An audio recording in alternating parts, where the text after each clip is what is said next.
नमस्कार दोस्तों, मैं मनीष कुमार भोज आप सभी का अपने YouTube चैनल पहाड़ एजुकेशन में हार्दिक स्वागत करता हूं। दोस्तों, मैं आज जो टॉपिक आप लोगों के बीच लेके उपस्थित हुआ हूं वो सहायक अध्यापक एलटी ड्राइंग सब्जेक्ट के उन तमाम अभ्यर्थियों के लिए आज का जो टॉपिक रहने वाला रामबाण रहने वाला है। यहाँ से निश्चित रूप में आपके क्वेश्चन अवश्य बनेंगे। आज का जो हमारा जो टॉपिक रहने वाला है लोक कला पर आधारित रहने वाला है। आज लोक कला पर जो हमारा जो दूसरा वीडियो आज आपके सामने मैं रखने जा रहा हूँ वो थंका चित्रकला क्या है। थिंका जो चित्रकला से संबंधित लोक आर्ट जो है वो किस राज्य से संबंधित है, इसका प्रयोग किस प्रकार से किया जाता है, वो तमाम हम इसको समझने की कोशिश करेंगे। आपको मैं बता दूं, जो ये वर्तमान में जो ये थंका जो चित्रकला है वो आपके सिक्किम राज्य में हो गया, आपके हिमाचल प्रदेश में हो गया, लद्दाख क्षेत्र में हो गया, आपके अरुणाचल प्रदेश से संबंधित ये थंका जो क्या है ये लोक कला मानी जाती है। याद रखिएगा, ठीक है। इन राज्यों में ये बेसिकली देखने को मिल जाती है हमें इसके साक्ष्य देखने में। जब हम बात करते हैं कि थंका जो चित्रकला है वो है क्या, ये बेसिकली आप देखोगे तो ये कपास या कहें रेशम परी से बनाई जाती है। याद रखिए, कपास या फिर रेशम से बनी एक क्या है ये तिब्बती बौद्ध चित्रकला के रूप में हम इसको मानते हैं। देखिए, इस आर्ट का जो उदय हुआ था अगर आप देखोगे तो कहीं ना कहीं ये तिब्बत से ये इसका उदय हुआ था और ये क्या है तिब्बती बौद्ध चित्रकला के रूप में हम इसको जानते हैं। और जो ये आमतौर पर अगर हम देखते हैं तो जो बुद्ध हैं, देवी देवता और साथ ही उसके जो दृश्यांकन है और कहीं ना कहीं इसके अंदर जो मंडल होता है, मंडली होती है, कहीं ना कहीं उसको दर्शाने की कोशिश इस आर्ट के अंदर की जाती है। और मैंने जैसे आपको बताया कि भैया वर्तमान समय में सिक्किम हो गया, आपका हिमाचल हो गया, साथ ही आपके लद्दाख का जो क्षेत्र है और साथ ही अरुणाचल प्रदेश से संबंधित ये थंका ये को क्या कहता है मूल रूप से इन जगहों पर क्या बहुत ज्यादा प्रसिद्ध है या श्रद्धा से इसके रूप में इसकी क्या माध्यम से इसका प्रयोग यहाँ के लोग किया करते हैं। जो कि बौद्ध धर्म के क्या है बहुत ज्यादा उच्च जो आदर्श होते हैं उन आदर्शों को कहीं ना कहीं उद्घाटित करने का ये कार्य करते हैं। और अगर हम इस आर्ट में देखते हो परंपरागत रूप में जिस प्रकार से बौद्ध भिक्षुओं और साथ ही उनकी जो विशेष जातियों द्वारा क्या बनाया जाता है इस आर्ट को कहीं ना कहीं बनाया जाता है। क्वेश्चन बनता है कि इस आर्ट को थंका जो चित्र आर्ट है जो लोक आर्ट है तो इसको किनके द्वारा बनाया जाता है। तो याद रखिए कि अगर परंपरागत रूप में अगर हम देखते हैं तो बौद्ध भिक्षु होते हैं और साथ ही उसमें विशेष जातियां होती है, उनके समूह द्वारा इन चित्रों को क्या बनाया जाता है, इन चित्रों को बनाया। बेसिकली अगर आप देखोगे इन चित्रों को जो बनाने के लिए एक कौशल की जरूरत होती है, बहुत ज्यादा कौशल की इसमें जरूरत होती है। इन चित्रों को जिस प्रकार से जो इनके परंपरागत तौर पर जो बौद्ध भिक्षु हो गए या उनकी जो विशेषकर जो जातियां होती हैं जातियों समूह द्वारा इसको क्या बनाए इनको बनाया जाता है। इन चित्रों का जो कौशल होता है एक पीढ़ी से दूसरे पीढ़ी तक क्या था इसको निरंतर हस्तांतरण होती हुई आ रही है। ठीक है, जिस प्रकार से अलग अलग आर्ट की हमने बात करी, इससे पहले जो हमने बात करती मिथिला की आर्ट मधुबनी की बात करती तो वहाँ की महिलाएं क्या करती हैं, जो मधुबनी आर्ट है उसको महिलाएं पीढ़ी दर क्या कर हस्तांतरण करती हुई आती हैं। तो जो आज तक वो क्या है वो आर्ट कहीं ना कहीं जीवित है। अगर महिलाएं इसे पीढ़ी दर क्या करती है, अगर अपने बच्चों को नहीं सिखाती तो ये आर्ट जल्दी क्या होती है विलुप्त हो जाती। तो इसी प्रकार से जो थंका जो लोक आर्ट है या लोक फोक आर्ट जिसे हम कहते हैं तो इसमें भी बौद्ध भिक्षु जो थे और साथ ही इसमें जो इनके विशेष जो जातियां होती हैं उन जातियों द्वारा इसको क्या किया जाता है, जो कौशल जो चित्रकला का जो कौशल है इसको पीढ़ी दर एक दूसरी पीढ़ी तक क्या करते हैं उसको हस्तांतर किया जाता है, जिससे कि ये आज भी जीवन पर्यंत ये आर्ट ये मानी जाती है। थंका को अगर बेसिक अगर देखता हूँ सूती कैनवास या फिर कहें सफेद जो पृष्ठभूमि होती है ना उसके आधार पर क्या किया जाता है प्रकृति वनस्पतिक रंग होते हैं या कहीं खनिज रंगों से इसमें क्या जाता है पेंटिंग की जाती है। कभी क्वेश्चन पूछा जाता है कि आपसे जो थंका चित्रकला है उसमें किन रंगों का प्रयोग किया जाता है। तो आपको बेसिकली पता होना चाहिए कि जो ये प्राकृतिक रंग होते हैं जो खनिज रंग होते हैं उन रंगों से इसमें किया गया चित्रांकन किया जाता है। जो चित्रों में जो प्रयुक्त रंग होता है वो रंग क्या होता है अपना अस्तित्व कहीं ना कहीं अपना जो अस्तित्व होता है उनका महत्वपूर्ण अपना अस्तित्व इसमें बनाए रखते हैं, क्योंकि ये रंग क्या होता है लंबे टाइम तक जैसे आपने देखा होगा अजंता एलोरा पड़ी होगी तो वहां पर जो भी प्राकृतिक रंगों का ही क्या क्या प्रयोग किया गया था वो लंबे समय तक आज तक भी वो कहीं ना कहीं सुरक्षित है। तो इसी प्रकार से खनिज रंग और प्राकृतिक रंगों का क्या होता है अपना अपना महत्व होता है, याद रखिएगा।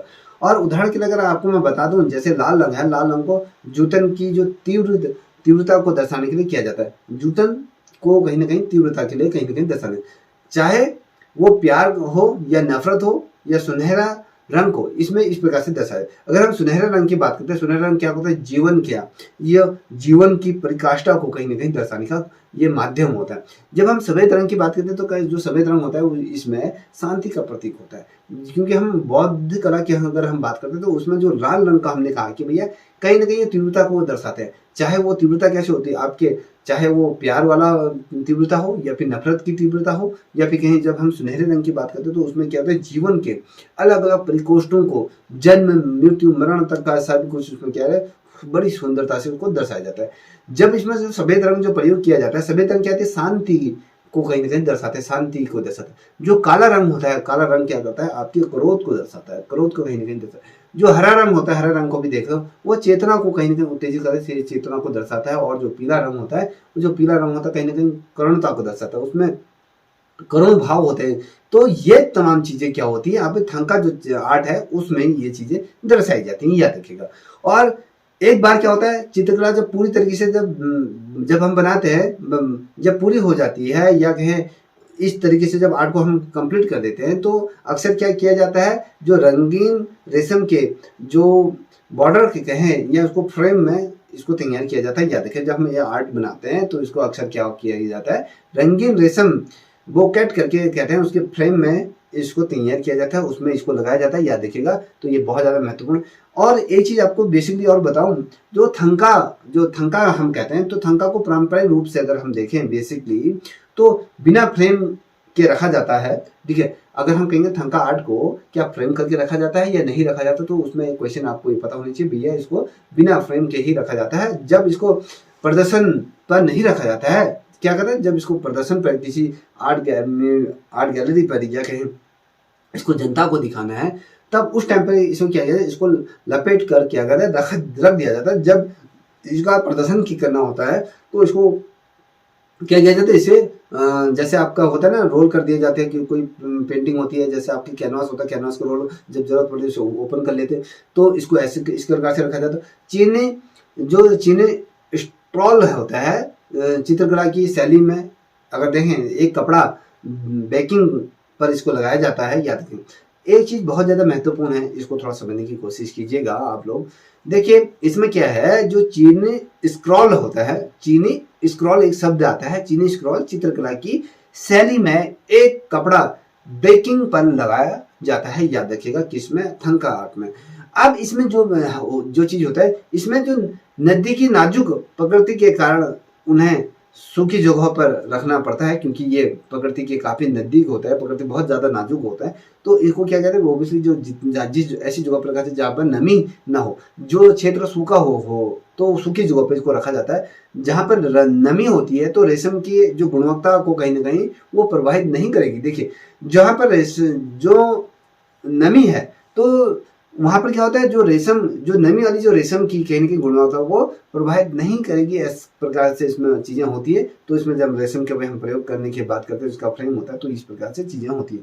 ठीक है, अब अगर हम देखते हैं बेसिकली इसमें चीजों को किस प्रकार से होता है, तो अधिकांश जो थंका जो आर्ट होती है उसमें क्या होता है, जो व्यक्तिगत ध्यान, ये मठवासी जो होते हैं, जो मठों में जो छात्र पढ़ते हैं, कहीं ना कहीं उन छात्रों को निर्देशित किया जाता है, उनके पास अवसर होते हैं कि इस आर्ट को क्या आप विस्तृत रचनाएं इसमें बना सकते हैं। और कहीं जिसमें क्या होता है, कई छोटी छोटी आकृतियां उसमें सम्मिलित होती हैं, और इसमें एक जो केंद्रित होता है, जो केंद्र होता है, केंद्र में क्या होता है, एक देवता को एक सम्मानित संरचना, और साथ ही उसमें जो अन्य आकृतियां होती है कहीं ना कहीं उसको घेरे रहती है। जैसे बुद्ध को हम कहते हैं, बुद्ध को बीच में रखा जाता है, तो बुद्ध के चित्र को बीच में चित्रांकन किया जाता है, तो अगल बगल से क्या दर्शाया जाता है, आपके उनके जो शिष्य होते हैं, प्रकृति, पेड़, पशु, पक्षु, ये तमाम चीजों को उसमें दर्शाया जाता है। ये कहीं ना कहीं उन चीजों से घिरी होती है।